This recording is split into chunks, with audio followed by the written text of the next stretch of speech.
Welcome back to the deep dive. Today, we're going deep into some firsthand accounts of strange and potentially supernatural events. You know, eerie encounters and things that go bump in the night. You might end up questioning everything you thought you knew about reality. What always gets me about these stories is how they start out in these normal everyday settings. We're not talking about like haunted castles or anything, just homes, neighborhoods, even a school hallway. So it makes it even creepier when something strange happens. Yeah, it's like this crack in reality, like something's lurking. Here goes the first story. Subscribe and engage us if you are loving listening.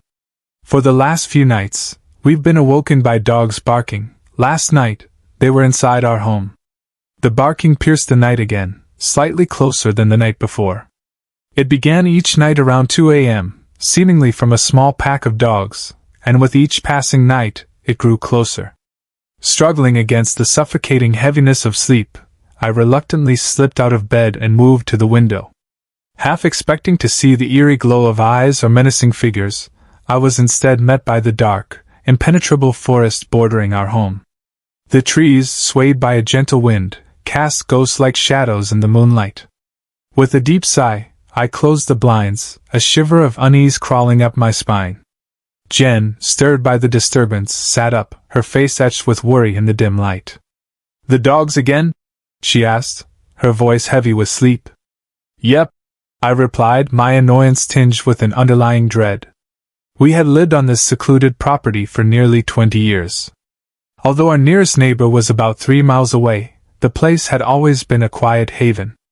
After our son moved to the city, the nights had grown even quieter, interrupted only occasionally by the distant hoot of owls. The barking had begun just a week ago. Initially so faint, I had to strain to hear them. But like clockwork, at 2 a.m., their barking would fill the night, only to cease abruptly an hour later. One night, convinced the source was right outside, I armed myself with my shotgun and turned on the powerful spotlights around our house, illuminating the yard as if it were daylight. Yet nothing appeared. The barking was unrelenting. Listening closely, I could make out distinct sounds, one bark tinged with cruel laughter, another a low mournful howl, and yet another resembling a whimper. As I concentrated, the underbrush near the forest's edge began shaking violently. I fired a warning shot, and the noises hesitated before fading into the forest's depths. After ensuring the barking had stopped, I turned off the lights and headed back inside. Jen, peering through the blinds, jumped when she saw me. "Damn it, Jack, you scared me!" she exclaimed, her voice a mix of relief and lingering fear. "Sorry, love," I apologized, securing my shotgun and embracing her. "I should have given you a heads up. I know those dogs have got you on edge." She leaned into me, her grip tight. "How could they not? Why do they start at the same time each night, and why are they getting closer? It's really starting to freak me out." I shared her concerns but tried to keep calm. "How about I check it out at dawn? Maybe I can find something," I suggested, hoping to ease her worry. She was hesitant but agreed, somewhat reassured by my resolve. The next morning, I took my shotgun and headed toward the area where we had last heard the barking. These woods, a place where my son and I had spent countless hours hunting and exploring, felt different now. The familiar paths, slowly being reclaimed by nature, still bore the imprints of our past adventures. Lost momentarily in the beauty of the forest and memories of days gone by, I was jolted back to reality by a putrid smell of decaying flesh. Unable to locate the source, I continued deeper. Soon, I discovered clumps of dark black fur in the brush, young trees bent and broken, and numerous scratches on older trees. But it was the tracks that stopped me cold. They resembled those of a dog, yet were aligned too perfectly, too methodically, as if mocking the natural gait of an animal. Feeling watched, I hurried back home. Jen was waiting on the porch, her face written with concern. I relayed my findings, the unsettling tracks, the fur, the smell. It all seemed bizarre. "We should call animal control, Jack. Honestly, we should have done it sooner," Jen suggested. I nodded, and we called them. They promised to send someone the next day. Relieved, we prepared for bed, but exhaustion from the day's events quickly pulled me into a deep sleep. I was abruptly awoken by loud snarls, growls, and the deep barking of dogs, this time inside our house. Jen and I bolted upright. I grabbed my shotgun as the sounds of barking and whimpering echoed off the wooden floors. I quickly turned the bedroom door lock, securing it with a decisive click. But no sooner had the lock clicked into place than scratching erupted on the other side. The sounds were frenzied and desperate, accompanied by intermittent barking that now mixed with wet, heavy panting and what sounded disturbingly like mocking laughter. The chilling cacophony pressed against the thin barrier of the door, sending shivers down my spine and setting my every nerve on edge. I hurried to the bedroom window, peeking out and checking if the coast was clear before grabbing my keys. "We've got to get out through the trellis and make a run for the truck," I yelled over the noise, trying to keep my voice steady.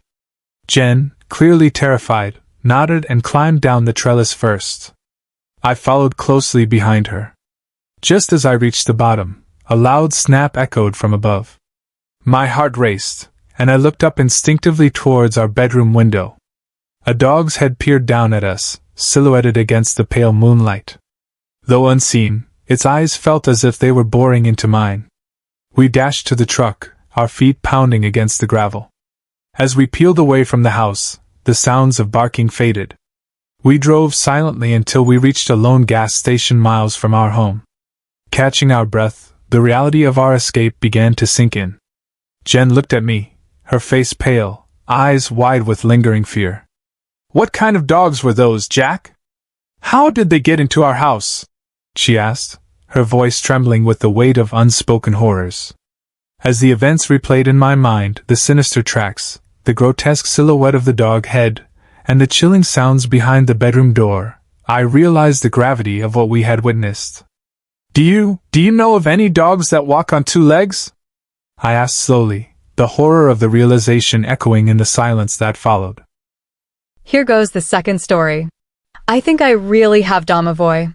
I was thinking how and where I can share this, and my first thought was about no sleep. I've read a lot of scary stuff here, but I've never imagined being a part of one of them. Before I start, I should apologize for my poor English, since it's my third language and mostly I read in English, write really rarely, and never speak in it. Okay, now to the subject. I don't know if you all in your countries have beliefs about entity, which in Kazakhstan we call UIEC. In direct translation it means the host of the house. I guess it's a little long title for using it here, so I will call it as Russians call domovoy. As a post-Soviet country, we share a lot with Russian culture, since in the USSR, leaders tried to build a Soviet nation, but this Sovietness had a lot of Russian in its shape and content. Domovoy is a spirit which guards the house and the household, helps to find things like lost keys, and may play little tricks like hiding those keys. I believe in such things, though it's more of a habit than a conscious decision. Usually, I say goodbyes and hellos as I leave my home and return. Also, I put small treats on a plate on the top of the fridge. It might be candies, cookies, or something like this. Normally, I find it all untouched and dusty, and just change it to something fresh. Last time I'd left there some dates, and yesterday I found just seeds on the plate. I was confused, but not scared. I tried to find a reasonable explanation. Could it be mice? Though I've never seen one, and if a mouse could climb a fridge, could it be my sleepwalking, regardless that I've never done it before? In the end, I just brushed it off. I've been living alone since 16, and I like the feeling of something guarding the house and me. So domovoy wasn't the reason for my bad sleep tonight. At least it wasn't at first. My neighbors, who live upstairs, are elderly couple, usually very silent. But sometimes they have their grandchildren overnight, and that's when I can really hear everything, all joyful screams and jumps. Normally, I don't get angry, I love children, but the previous night I had a bad migraine and the constant noise got me. I remember I said something aloud. Immediately, I heard a new scream from above, not playful, but terrified. Then crying followed, and after some time, everything got silent. I was puzzled but relieved nevertheless and fell asleep. Today I ran into my neighbor, an elderly woman of 65 or 70. She looked tired. I asked about the night screams. She apologized about the noise, saying things like, "You know kids," and all, then said that after midnight something scared the kids, something black and furry, as she recalled from their description. I said, no worries, and that was all. Almost. Because a strange awareness came to me. Right after her mentioning something furry. Little by little I started to remember that the previous night, while I was half asleep, I was laying with my hand hanging from the couch and petting the warm and fluffy fur of our home cat, Tishka. I remember the pleasant feeling of the fur caressing my hand. So cozy. But the thing is that I've never had a cat of my own, and Tishka lives with my sister in our hometown, which is 2,200 kilometers away from me in Almaty. The third story. When the funnies talk to me. I don't want to be extraordinary. I don't want to be weird. If I could choose a superpower, it would be invisibility. I don't want to stand out. Which is why I don't know who to talk to about this. It started out less noticeable, like something out of the corner of my eye while I was walking down the hallway at school. Or waking up in the middle of the night and thinking I saw something in the corner, but it was gone after I turned the light on. I think that's a pretty basic human experience. Maybe I'm slightly paranoid. But it's gotten worse and more frequent. By frequent, multiple times last week alone. On Monday, I was heading to class. It was later in the day and overcast outside. This is important because in this particular hallway, due to the massive windows we have above the cafeteria and the weird designs on the panes, a cloudy day can make different shapes and figures dance on the walls depending on how the light hits them. However, I caught something out of the corner of my eye that stood out. It wasn't on the wall, where a shadow should be, it was in the center of the hallway.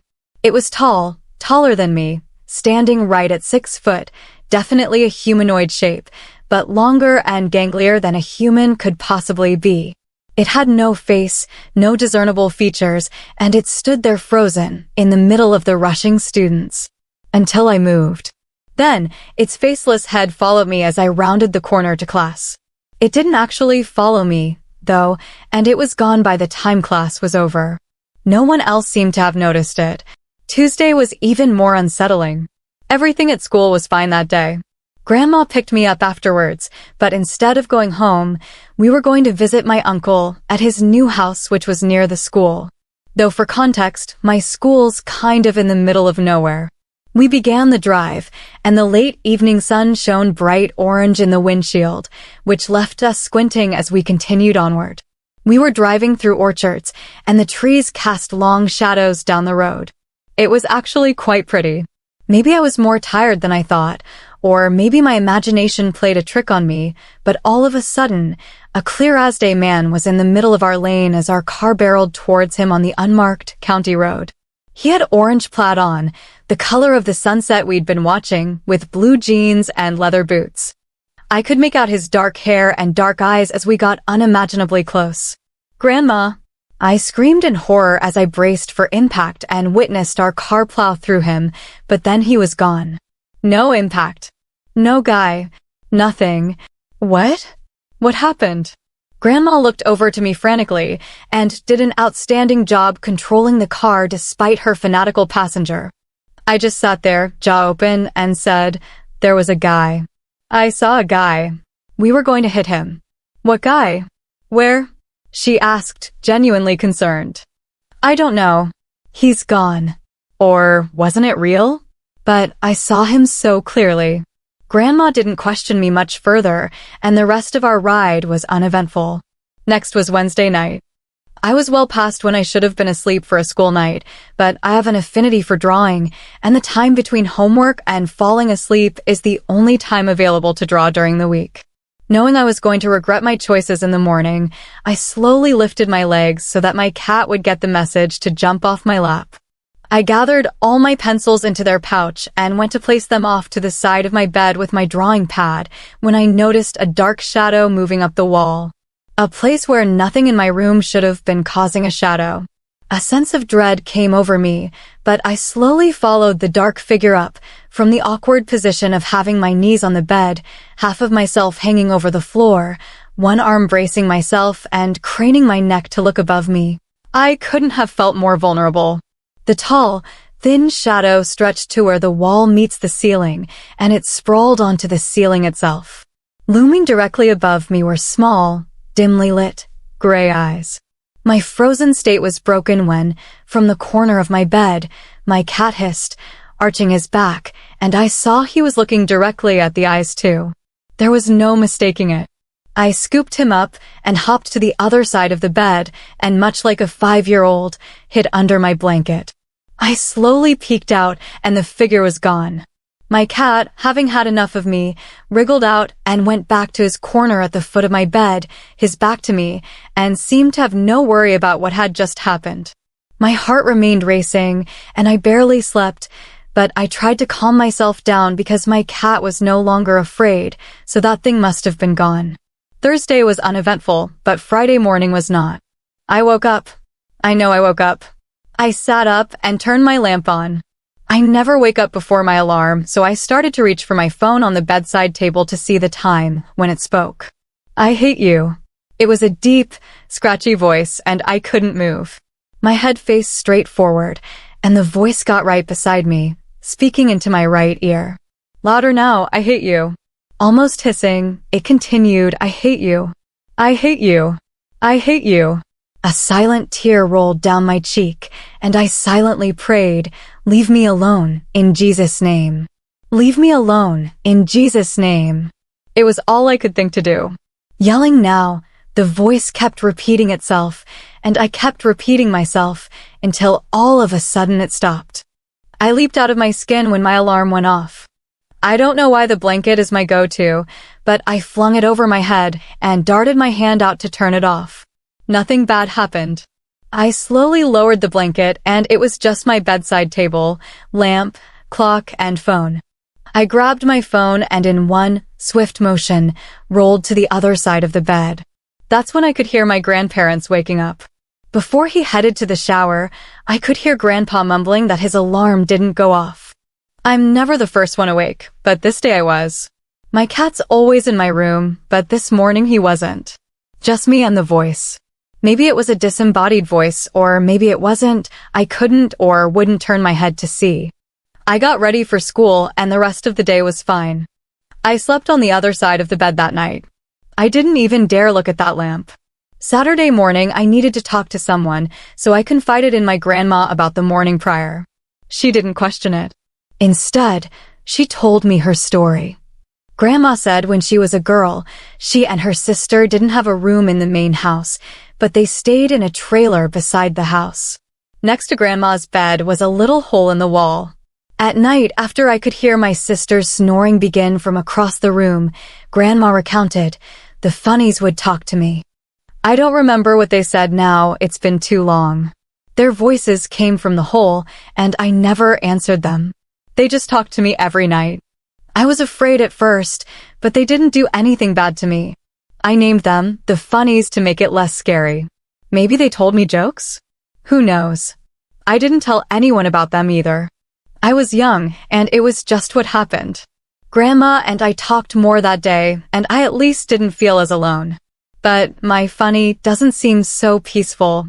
In fact, it seems to quite literally hate me, as it chanted that morning. And it hasn't been back since. But what will happen when it does make another appearance? I still won't touch that lamp, and I close my door all the way so my cat can't leave me in the middle of the night. I stayed up late to type this out, and I have to get to bed now. It's a school night. The fourth story. I hope you have clicked that subscribe button by now. If you find a door in your house that shouldn't be there, don't open it. Roger disappeared without a trace, his car still in the driveway, and not a single thing taken from the house, Mr. Whitaker said, in a gruff voice. The weight of his words lingered in the air like a distant echo of something forgotten. My wife Alara and I had just moved into a new house in a quiet town, nestled in a new state far from the suffocating grip of our hyper-religious parents. They hated the idea of us living together unmarried, and their disapproval had turned crazy, leaking our phone number and address to their church members, who bombarded us with calls and letters day and night. It became too much. We scraped together every dollar we could and found what seemed like a miracle, a house for sale at an unbelievable price. The young couple selling it had been unusually pushy, eager to close the deal, but we couldn't pass it up. A fresh start away from everything we'd left behind felt like the lifeline we desperately needed. Now, here we were, having dinner with Mr. and Mrs. Whitaker, an older couple who had lived in the neighborhood for decades. They'd invited us over as a gesture of welcome, and we were glad to have someone familiar in this unfamiliar place. He was the owner before the young couple you bought from, Mr. Whitaker continued, swirling his wine. They got it cheap, probably because the bank didn't know what to do with it. Roger was gone, just like that. Funny though, those kids only lasted about a year before they left, too. But I don't judge or pry. He took a long sip of wine, his eyes flicking briefly toward Mrs. Whitaker. Elara reached for my hand under the table, her grip tightening slightly. Did they ever find out what happened to him? She asked, her voice tinged with hesitation. He shook his head slowly. Nah. Never. It was as if he just stopped existing one day. The room felt heavier. Mrs. Whitaker, sensing our unease, spoke up with a soft smile, her tone gentle, as though trying to smooth over the cracks Mr. Whitaker had widened.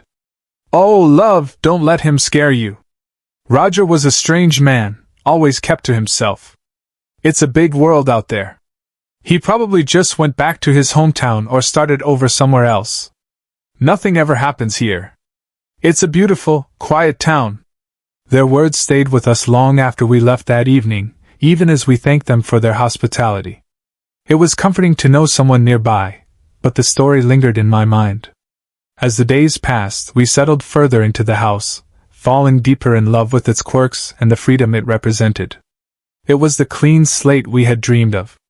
3 months passed, and life felt easy. Refreshing even. But then, one evening, everything changed. We were getting ready for dinner at a little local restaurant we'd affectionately nicknamed Our Spot.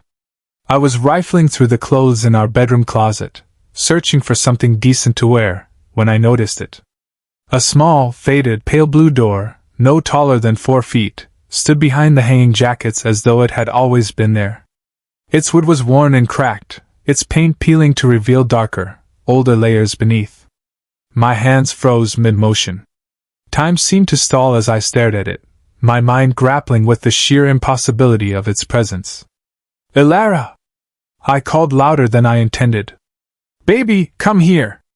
She appeared moments later, wrapping her arms around me from behind in a playful hug. What is it? Her words trailed off as she followed my gaze to the door. What the hell? She whispered, stepping closer. We stood there in silence, staring at it. We had been living in this house for months. I had used this closet every day. There was no way we could have missed this. It's got to lead to storage or something, I said, my voice shaky, trying to rationalize what I saw. Maybe a heater? Elara's face was tight with unease. Finn, no. There's no way we wouldn't have noticed this, even when we first moved in. It wasn't here. I reached out and pulled the door open. It swung silently, its hinges unnervingly smooth. On the other side was a small, dimly lit room, no larger than a child's bedroom. A single bulb dangled from the ceiling, its weak glow barely illuminating the space. The walls were plain and gray, with no shelves or furniture, just emptiness. Looks like it's just extra storage, I muttered, unsure even as I said it. Elara crossed her arms and shrugged, but the tension in her body told me she wasn't convinced. I don't know, Finn. I don't like this. How could we have missed it?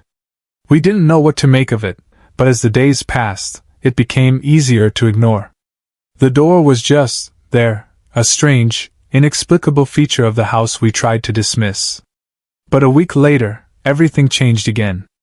Elara was at work, and I was home alone, tidying up the bedroom. I reached into the closet to hang a shirt, and my hand froze midair. The door was gone.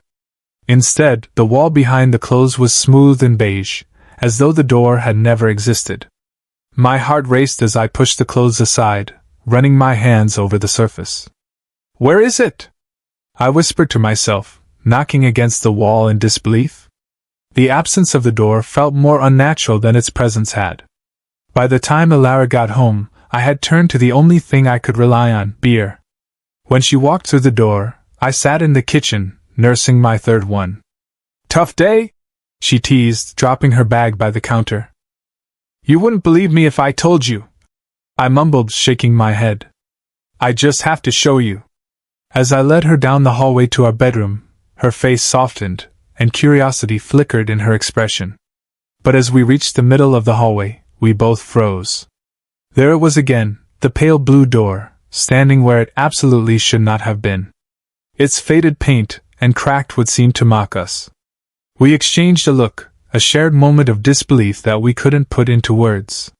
Slowly, I turned back to the door. Without waiting, I pulled it open.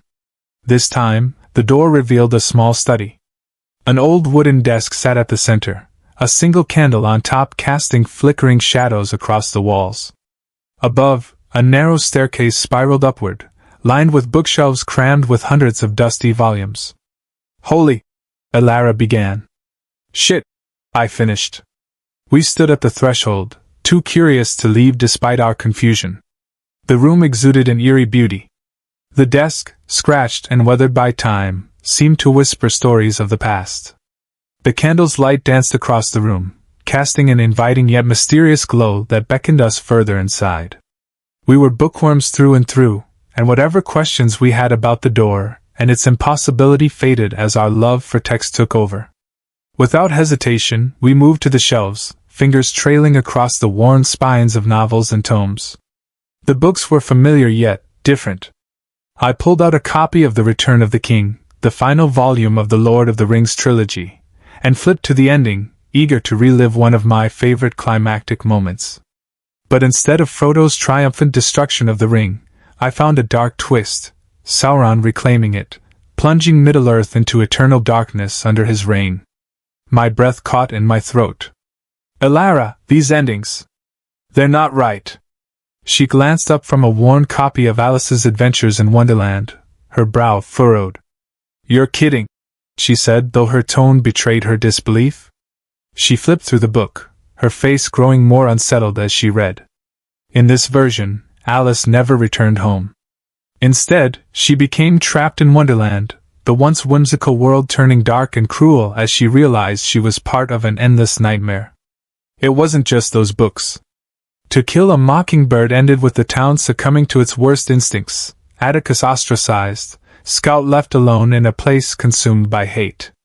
Each book we read carried the same unnerving thread, familiar stories twisted into something dark and hopeless. We couldn't explain it. The books looked authentic, and the writing matched the author's voices, but the content wasn't right. Desperate for answers, we took a few of the books to a local bookstore. The owner was intrigued but skeptical, her raised brows suggesting she thought we were playing a prank. It didn't matter. This was the late 80s, and there was no internet to search for answers. As days turned into weeks, the pale blue door became part of our lives. We'd visit the study often, reading the altered books late into the night, our conversations circling back to our differences. The strangeness of it all became our new normal until, one day, the house offered something new. While rummaging through the shelves in the study, I discovered a hidden panel behind the desk. Inside was an old, withered book with no title or author. Its leather cover was cracked and faded. The book smelled of mildew and age, and as I opened it, I found a collection of dark, grim fairy tales I had never heard of.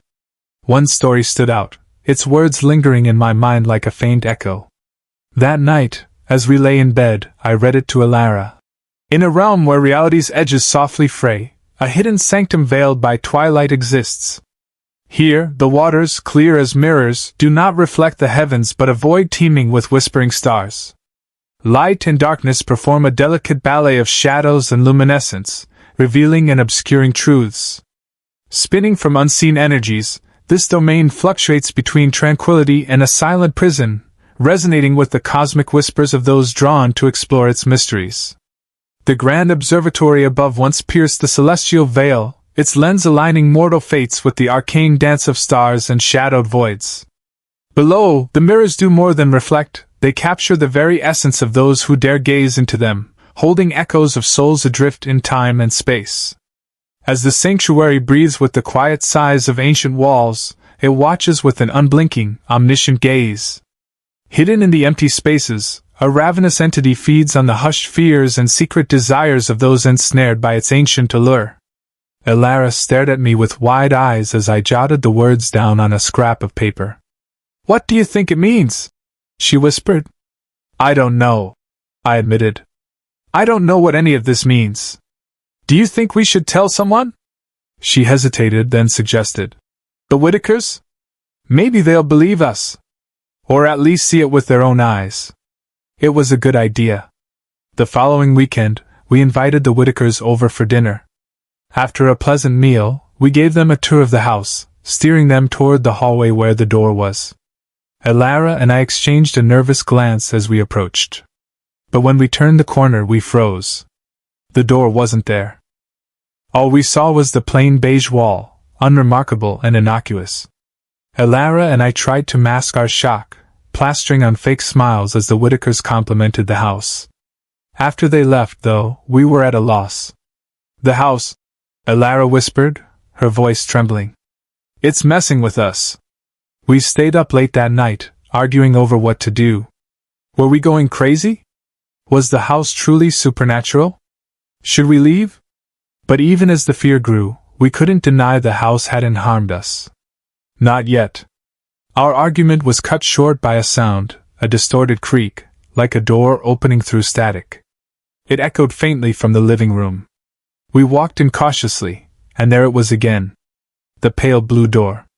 This time, it stood behind the television, its wood faded and cracked, the edges glinting faintly in the dim light. I wish I could say I was scared, but at that moment, I was consumed by curiosity. I moved the TV aside, gripped the handle, and pulled the door open once more. It led to a dark observatory, a room unlike anything I had ever seen. The air felt colder here, sharper. A massive, antique telescope stood at the room's center, surrounded by desks cluttered with star charts and scattered notes. Planets I didn't recognize hung suspended from the ceiling, their surfaces glowing faintly in the moonlight that streamed through the domed windows. "Whoa!" Elara murmured, her voice tinged with awe. We explored the room in silence, our unease momentarily replaced by wonder. The telescope, though ancient in design, was shockingly functional. I peered through the lens, expecting familiar constellations, but the stars weren't ours. The sky beyond the telescope was alien, a canvas of unnatural phenomena. A black star pulsed faintly in the distance, its void-like surface swallowing the surrounding light. Nearby, a shattered planet's exposed core glowed with an eerie, molten heat, its fractured surface hinting at cataclysmic destruction. Adjacent to this desolation, another planet teemed with life, but not as we know it. Its surface writhed with chaotic, erratic appendages, moving with deliberate, unsettling intent. "Elara," I whispered, stepping back from the telescope. "This isn't our sky." She took her turn at the lens, her breath catching. Our unease grew palpable. Whatever this observatory was intended to reveal, it showed us vistas we were never meant to see, scenes from a cosmos where the laws of nature were grotesquely twisted. As the reality of these discoveries settled in, the lines between what was real and what was part of the house's mysterious influence blurred. The telescope revealed sights that should have been awe-inspiring but instead filled me with a sense of smallness, like I was staring at something I wasn't meant to see. I couldn't stop drawing them, charting them out as if mapping the skies might somehow make sense of it all. One night, while lying awake, the distorted creak of the door returned. This time, it came from our bathroom. I shook Elara awake, and together, we walked to the bathroom. There, embedded in the shower wall, was the pale blue door again, its wood as worn and faded as before. I hesitated for a moment before pulling it open. We stepped inside. The room was dimly lit, with a soft, white glow emanating from nowhere and everywhere all at once. Large mirrors lined the walls on either side, their surfaces pristine at first glance. The floor beneath us was cold, reflecting the light like polished obsidian. There was a path forward leading into the unknown. As we walked, the mirrors began to shift. At first, they were normal reflections of ourselves moving through the space. But then, they started to change. Some mirrors stretched tall and thin, while others were jagged and cracked. One showed my reflection lagging slightly behind me like it was struggling to keep up. Another displayed me smiling faintly, only I wasn't smiling. "Elara," I said nervously, my eyes darting to her reflection. But she wasn't beside me in the glass. I turned quickly, relieved to see her still there, but she was frozen, staring into a mirror. "Finn," she said softly, her voice shaking. "You're not in this one." The longer we walked, the more surreal it became. The mirrors began reflecting impossible things, hallways that didn't exist, and scenes from our childhoods. One mirror showed me as a child, standing alone in a dimly lit room. My heart raced as I approached a particularly distorted mirror at the end of the hallway. There, a cracked mirror lay under a flickering light, casting an uneven, stuttering glow. From a distance, it was hard to make out the details, but a dark, menacing presence seemed to crowd the surface. As I drew closer, I heard a muffled voice. It was mine, coming from the other side of the glass.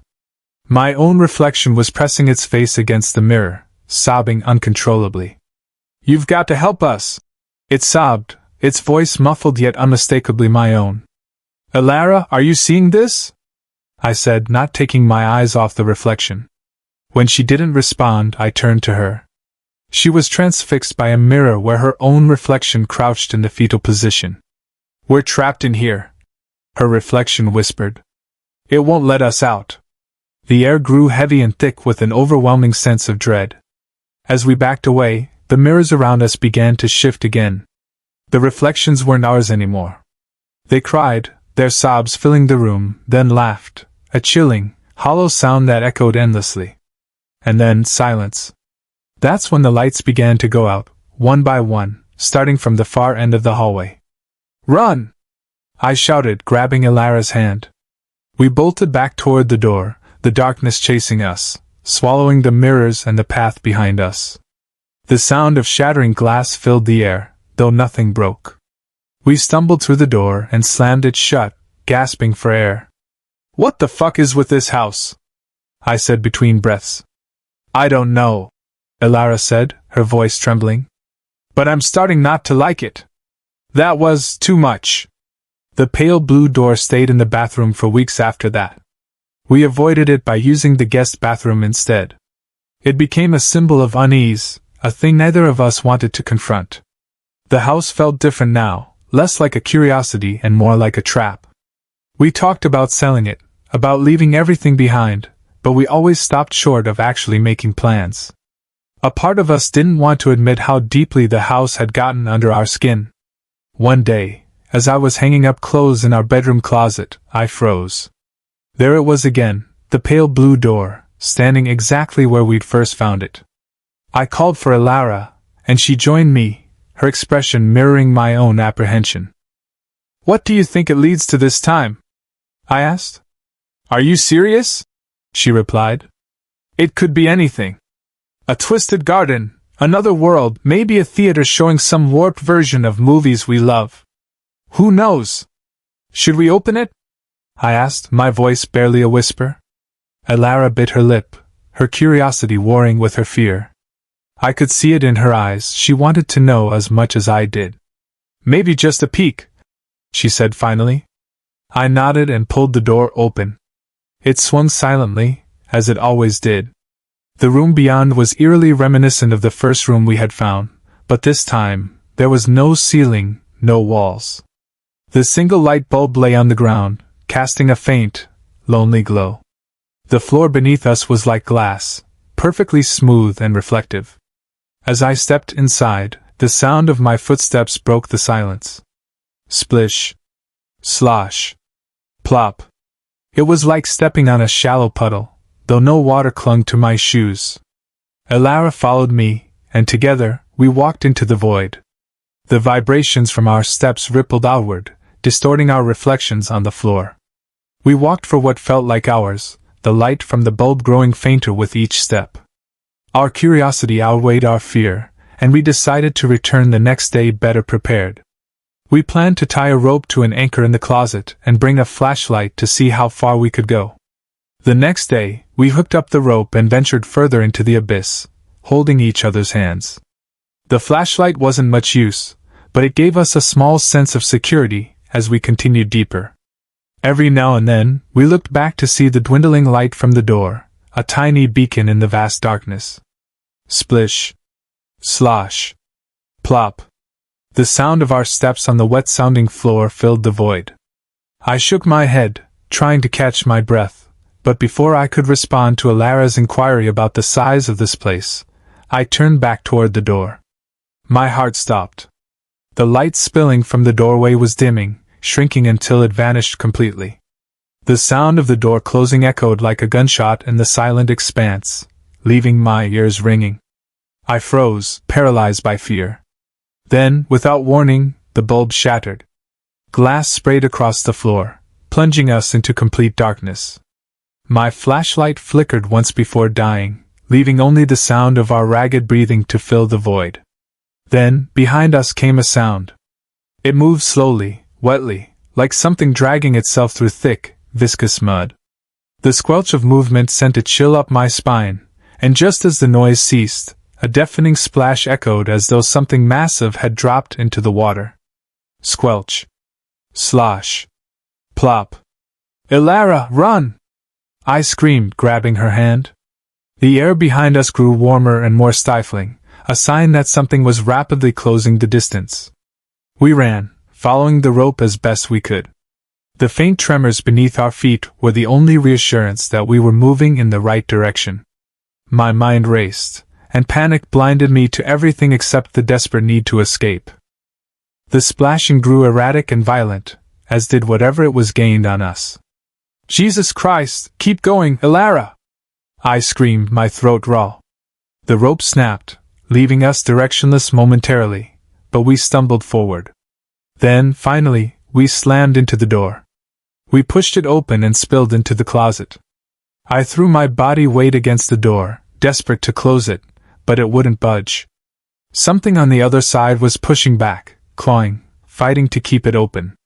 A sharp, searing pain shot through my shoulder as its claws tore into me, the heat behind the door unbearable now. Blood ran down my arm, soaking my shirt. "Go back to hell, you fucker!" Ilara screamed, throwing herself against the door to help me. It became a brutal struggle, one side pulling, the other pushing, a horrific tug-of-war for control. The thing clawed at me again, deeper this time, and I screamed, a mix of pain, fear, and raw desperation. Its guttural, animalistic wails echoed through the door, and then, suddenly, the resistance stopped. The door slammed shut with a force that shook the closet. We collapsed onto the floor, gasping for air. The silence was deafening for a moment, then broken by a loud bang against the other side of the door. Whatever it was still there, throwing itself against the wood, trying to break through. Each impact made the walls tremble. "Ilara, let's go," I said, clutching my bleeding shoulder. She helped me to my feet, and we exited the house. That was the last night we ever spent there. We tried everything. We reported a break-in to the police, but when they inspected the house, the door was gone. There was no evidence, no explanation. Frustrated and fearful, we stayed with the Whitakers for a few nights, then in cheap motels and sometimes even in our car. The thought of burning the house crossed our minds more than once, but something stopped us, maybe fear or guilt. The door became more capricious as the days passed, appearing in unexpected places with growing urgency.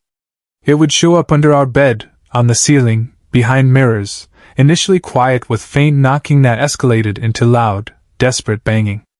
The encounters became too frequent, too terrifying to ignore. Eventually, we put the house up for sale. We were young and broke, and the house was all we had. It became harder to justify the truth, even to ourselves. We told the realtor we were relocating and that it was too much of a house for us.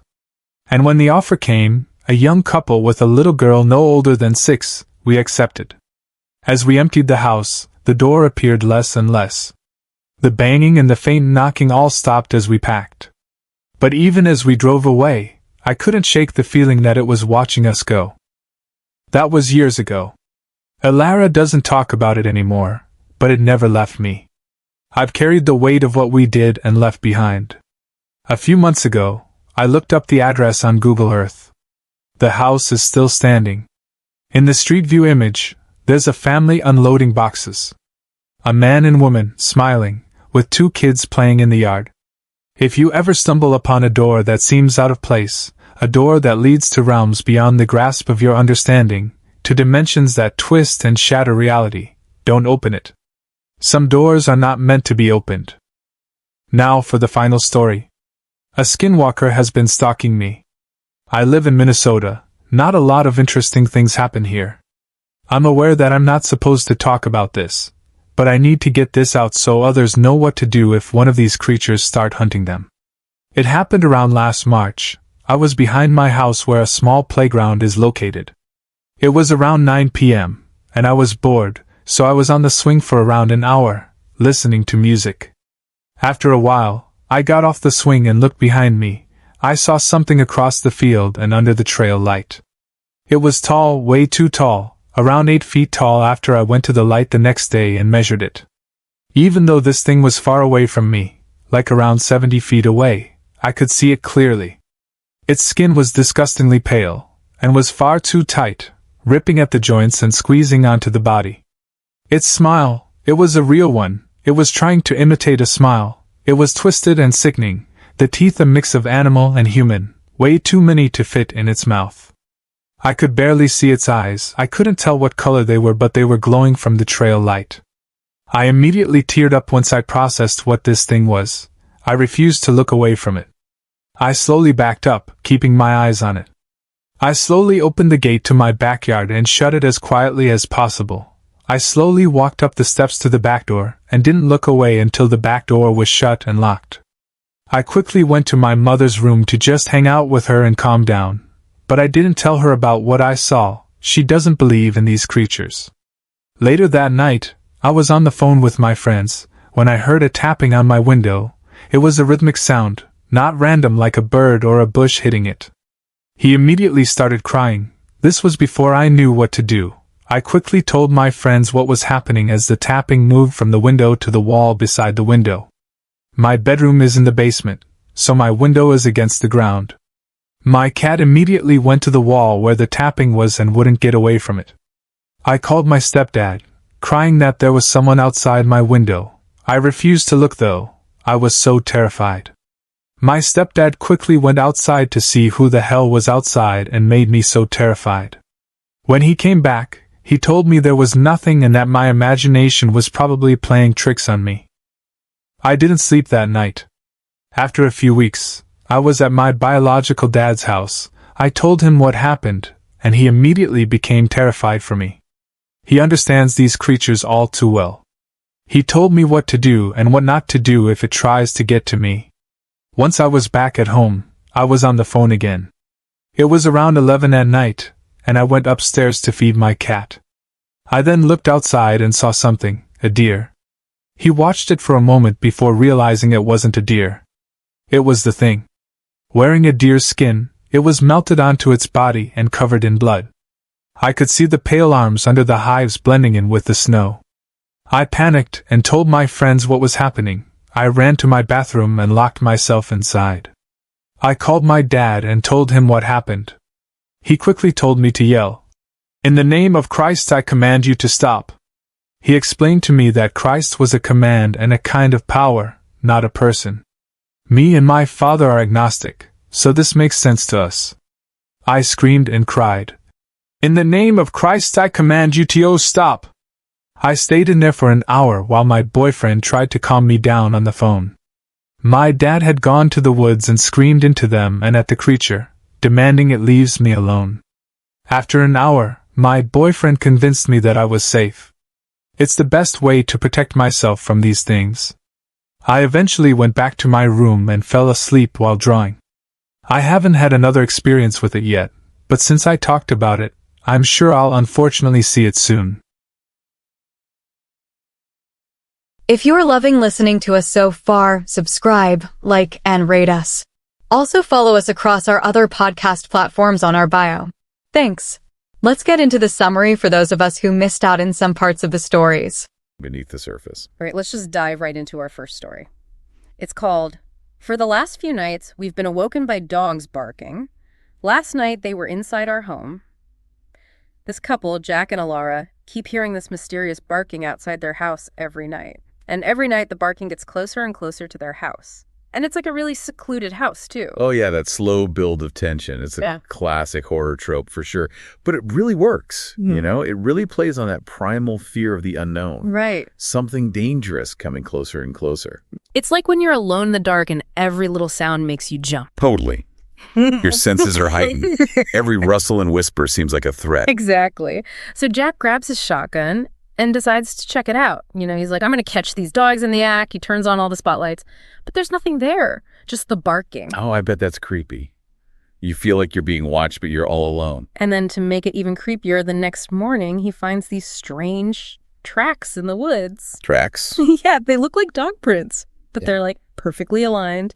Too methodical for an animal. And there's this awful smell of decay. Okay, that is creepy, those tracks. Almost too perfect, right? It makes you think it's more than just an animal, like something intelligent is out there. Yeah, and then it gets really bad one night. They wake up, and the dogs are barking inside their house. What? Yeah. They freak out and escape through a trellis outside their bedroom window.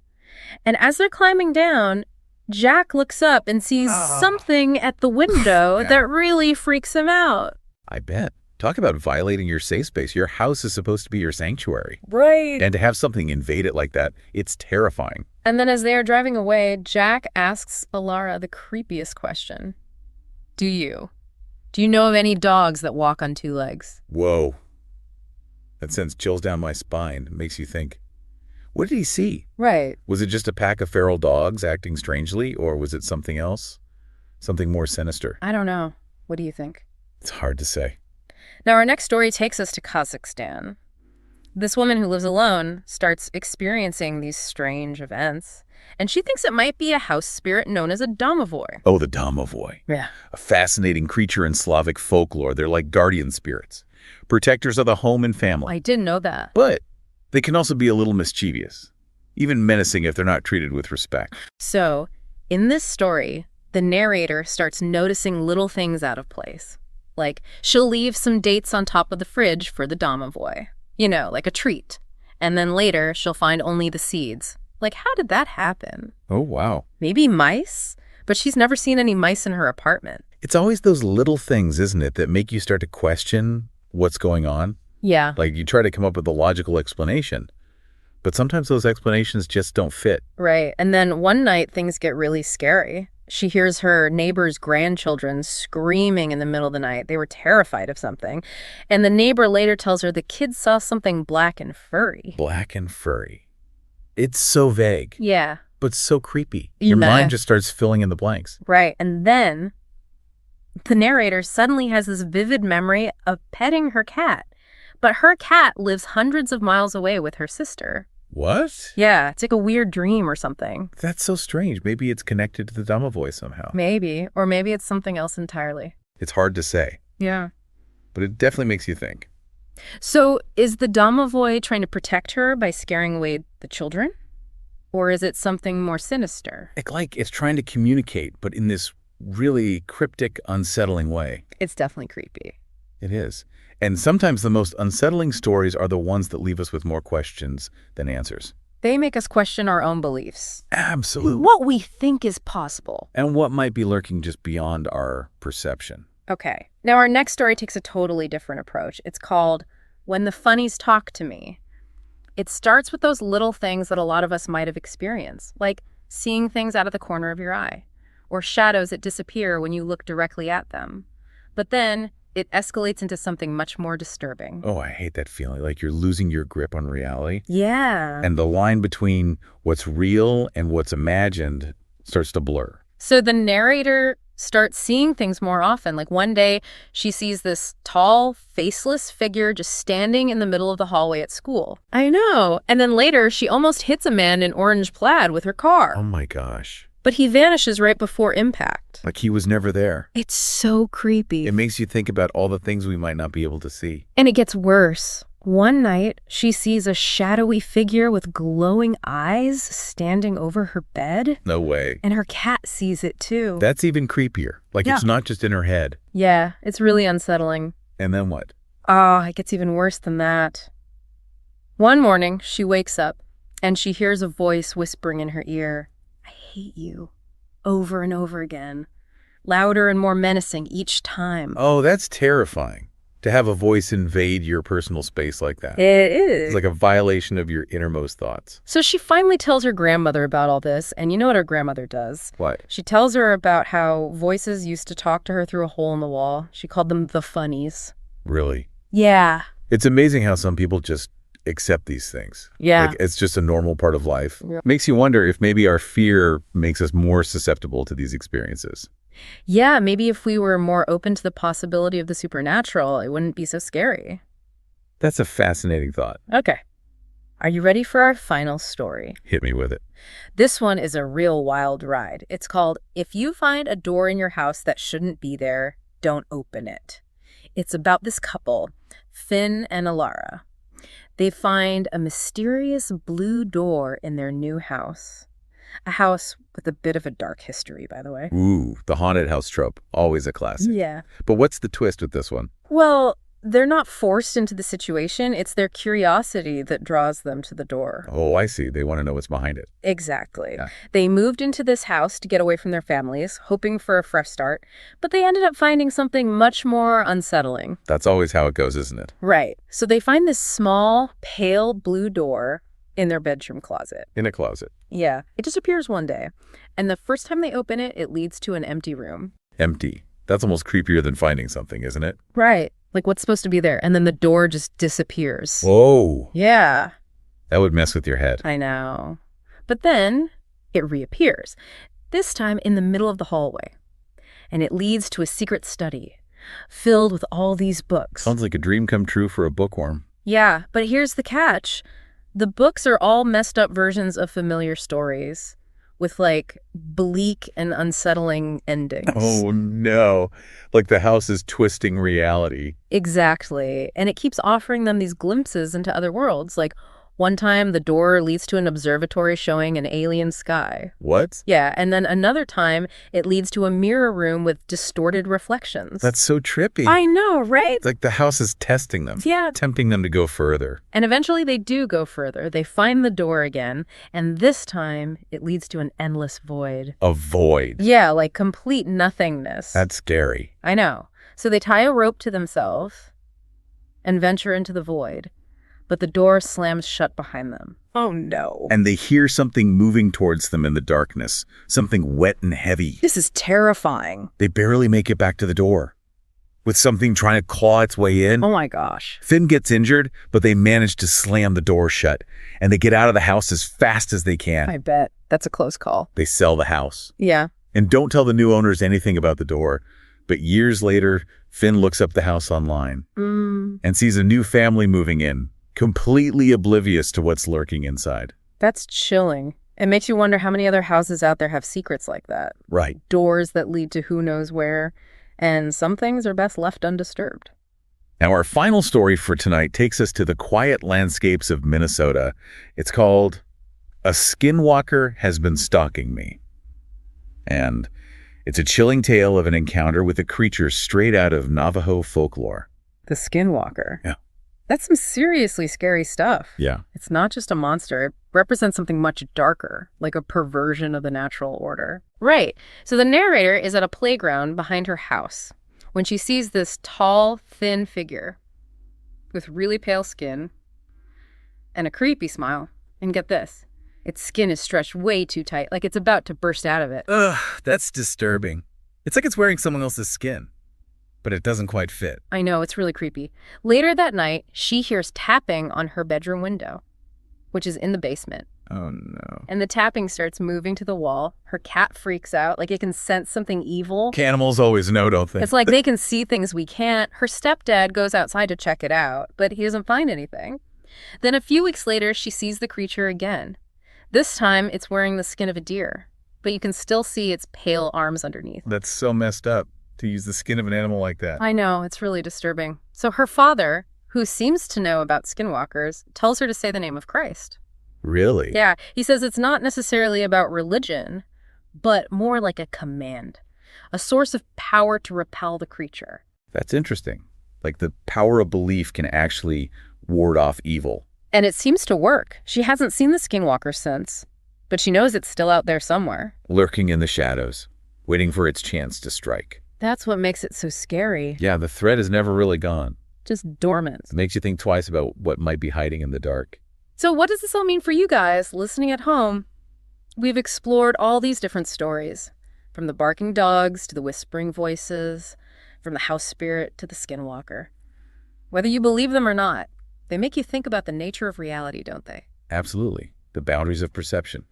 The possibility of things beyond our understanding. And the power of storytelling itself. Right. These stories reflect our deepest fears, our fascination with the unknown, our need to make sense of the world around us. Even if we dismiss them as fiction, They still serve a purpose. they let us explore the darker corners of our imagination. To confront our fears. And to remind us that even in the face of the unknown, we're not alone. We'd love to hear what you think about all of this. Have you ever experienced anything that you couldn't explain? Do you believe in the supernatural? Share your thoughts with us on social media. And remember, keep questioning, keep exploring, and keep that sense of wonder alive. Thanks for joining us on this deep dive into the unexplained. Until next time. Keep those lights on. Those doors locked. And those minds open.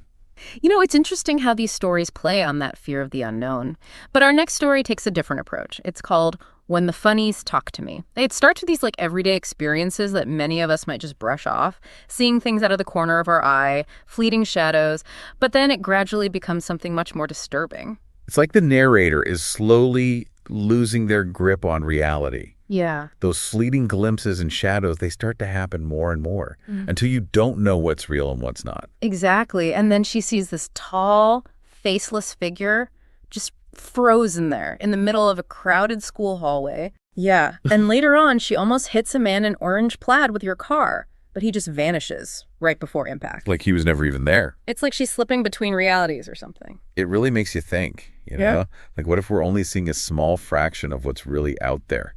That's a scary thought. It is, isn't it? And the scariest part is that it just keeps escalating.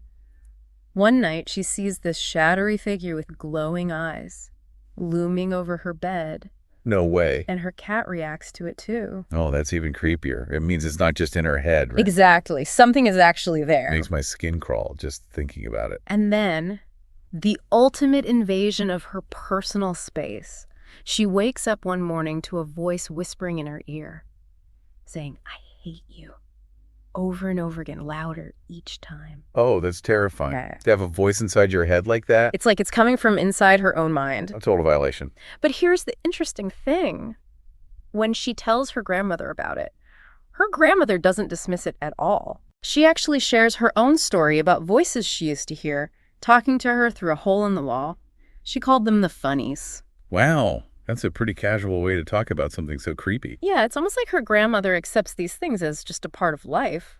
Makes you wonder if maybe our fear is what makes these experiences so scary. Right. What if we were more open to the possibility of the supernatural? What if it's our resistance that actually amplifies these encounters? That's a fascinating thought. Okay.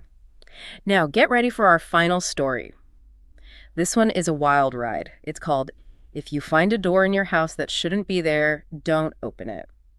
It's about this couple, Finn and Alara, who discover a mysterious blue door in their new home, which, by the way, has a bit of a dark past. Oh, the haunted house trope. Always a good one. Right. What makes this one different? Well, they're not forced into this situation. It's their own curiosity that draws them to the door. Oh, I see. The temptation of the unknown. Exactly. They moved into this house to get away from their families, hoping for a fresh start, but they ended up finding something far more unsettling. That's usually how it goes in these stories. Right. So one day they find this small, pale blue door in their bedroom closet. In the closet. Yeah. That's creepy. Right. And the first time they open it, it leads to an empty room. Empty. That's almost creepier than finding something, isn't it? It is, isn't it? Like what's supposed to be there? And then the door just disappears. Wow, this is messing with my head already. I know, right? But then it reappears, this time in the middle of the hallway. And it leads to a secret study filled with books. Books? That sounds amazing. I know, but there's a catch. The books are all twisted versions of familiar stories with bleak, unsettling endings. Oh, no. Like the house is playing with their minds. Exactly. And it keeps offering them these glimpses into other worlds, like an observatory showing an alien sky or a mirror room with distorted reflections. That's trippy. I know, right? Like little windows into other dimensions. And eventually their curiosity gets the best of them. They find the door again, and this time it leads to an endless void. A void. Yeah, like complete and utter nothingness. Oh, that's a scary thought. They tie a rope to themselves and venture into the void, but the door slams shut behind them. No. And they hear something moving towards them in the darkness, something wet and heavy. Oh my God, I'm getting chills. They barely make it back to the door with something trying to claw its way in. This is terrifying. Finn gets injured, but they manage to slam the door shut and escape the house. I bet they got out of there as fast as they could. They did. They sell the house and don't tell the new owners anything about the door. But years later, Finn looks up the house online and sees a new family moving in, completely unaware of what's lurking inside. That's a chilling thought. Like some secrets are best left buried, Right. and some doors are better left unopened. It's crazy how these stories make you think about a house as like more than just a house, you know? Yeah, like it's holding on to secrets. Like a container for something else entirely. But our next story takes us out of the house and into a realm of folklore that's even more chilling. It's called A Skinwalker Has Been Stalking Me. And it takes place in Minnesota. Skinwalkers.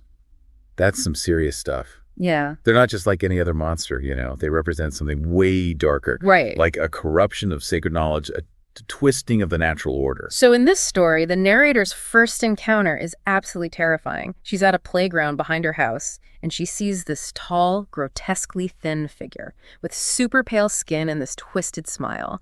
And its skin is stretched way too tight, like it's about to burst. Oh, that's awful. Like it's wearing someone else's skin, Yeah. but it doesn't quite fit. Exactly. It's Yeah. super creepy. And then later that night, she hears tapping on her bedroom window. Her bedroom's in the basement, by the way. Oh, no. And the tapping starts moving to the wall, and her cat totally freaks out. Like, it can sense something evil. Animals are so in tune with that kind of stuff, you know? Yeah, it's like they can see things we can't.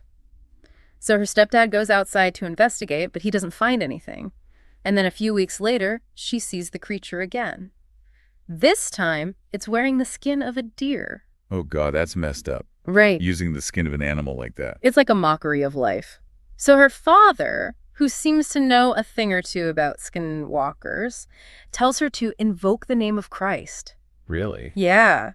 He says it's not really about religion, but more like a command, a source of power that can repel the skinwalker. That's interesting. Like the power of belief can actually ward off evil.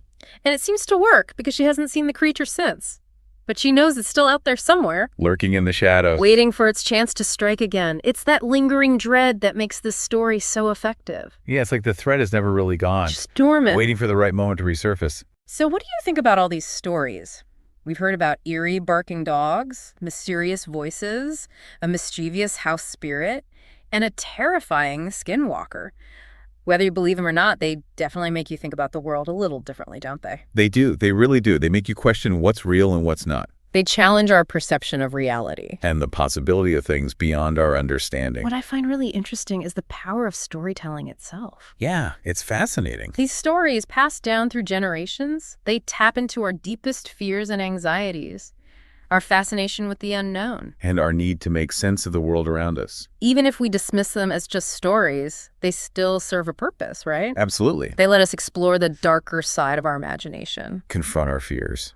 and remind us that even when faced with the unknown, we're not alone. So what about you guys listening at home? Have you ever experienced something you couldn't explain? Do you believe in the supernatural? We'd love to hear your thoughts, so share them with us on social media. And remember, keep questioning, keep exploring, and keep that sense of wonder alive. That's what makes life and the stories we tell so fascinating. Exactly. Thanks for joining us on this deep dive into the unexplained. Until next time, keep those lights on, those doors locked, and those minds open.